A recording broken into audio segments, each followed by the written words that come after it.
Bonjour, je m'appelle Serge Petit-Demange. Je préside Renaissance française depuis bientôt 18 ans. Il m'est donné l'occasion de parler de la France, ma France, qui est tragiquement face à son destin. Elle a tout connu, la gloire, les guerres, les victoires, les défaites, le respect, les honneurs, les traîtrises. Elle possède d'illustres citoyens dans ses rangs, des scientifiques, des médecins, des philosophes, des militaires, etc., etc. C'est le pays de Vercingétorix, Charlemagne, Jeanne d'Arc, Henri IV, François Ier, Félix Houphouët-Boigny, Michel Colucci dit Coluche, Georges Bizet, Zinedine Zidane et combien de milliers d'autres. Mais la France comporte aussi en son sein des individus, des traîtres j'ose dire, qui lui ont porté un tort considérable qui la handicape, voire l'ampute de ses capacités à pouvoir disposer d'elle-même.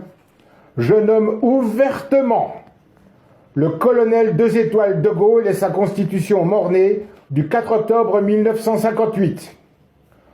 Pompidou, ancien directeur général de la banque Rothschild, qui, par la loi du 3 janvier 1973, nous a fait perdre notre autonomie financière.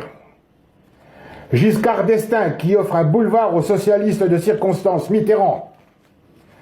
Mitterrand qui met Attali en scène. Chirac qui supprime le service militaire.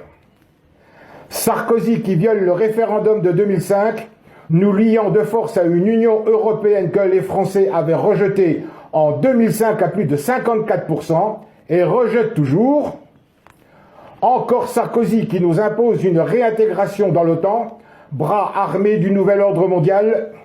Hollande, le franc-maçon, sans qui il n'aurait jamais été élu, et cerise pourrie sur un gâteau putréfié, Macron, le banquier d'affaires associé gérant chez Rothschild, le psychopathe dictateur usurpateur, cocaïnomane, escroc, menteur, assassin, qui veut éradiquer la Déclaration des droits de l'homme et du citoyen, participant avec l'Union européenne pourtant moribonde au génocide programmé du peuple français, qui souille tous ceux qu'il touche, nos relations avec les pays d'Afrique qui l'injurient, avec la Fédération de Russie dont il souhaite ruiner l'économie, la République de Chine, un pantin des USA qui arme l'Ukraine et qui a l'indécence de tenter de se faire inviter au sommet du BRICS des 23, 24 et 25 août prochains à Pretoria.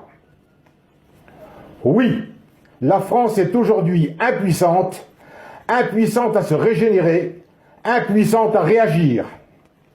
Elle est appelée à disparaître, rongée de l'intérieur, tel un cancer, par une oligarchie plutocratique franc-maçonne spéculative, corrompue, qui a commis un coup d'État silencieux.